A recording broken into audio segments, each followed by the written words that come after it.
Naghahanap ka ba ng kakaibang mapapasyalan?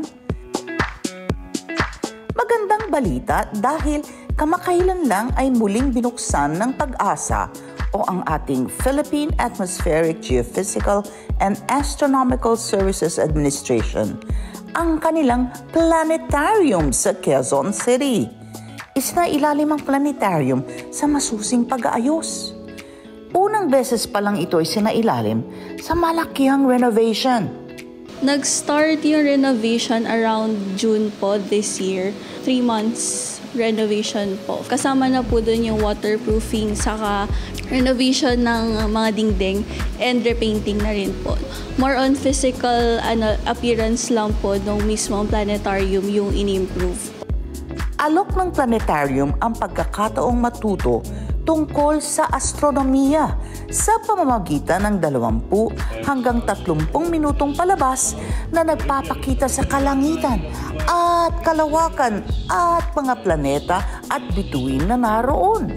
Since astronomy is one of the oldest science, it gives us appreciation of our universe. So, dito pa sa planetarium is we do live shows on our current sky conditions kung saan showcase po namin ang mga celestial bodies like the stars, planets, and others po that we can see on our day and night sky. We also tackle basics of astronomy and celestial navigation. Ang ini-aim po ng planetarium is ma-simulate po natin realistically ang ating sky, kaya po dome shape ang ating planetarium.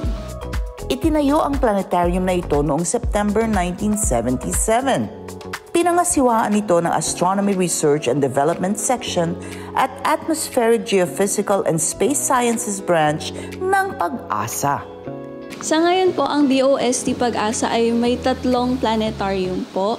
Right now po, 2 pa lang ang operational, isa dito sa NCR at isa po sa Mindanao.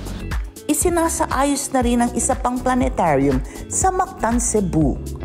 Sa mga nagnanais na bumisita sa PAG-ASA Planetarium, may 2 paraan.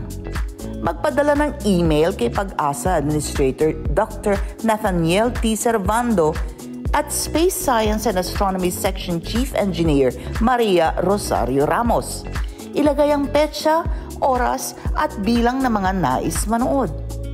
Maaari ring bumisita sa Facebook page ng PAG-ASA Planetarium at doon magpareserba ng schedule. May babayaran lang din na 25 pesos na entrance fee. Bukas ang planetarium sa lahat ng edad, bata man o matanda. Inaanyayahan po namin kayo lahat para dalawin kami dito sa DOST PAG-ASA Planetarium at sama-sama nating tuklasin ang kalawakan, mga planeta at mga bituin na makikita natin sa ating kalangitan. Let's get together, Sunnet 25, Sunnet 25.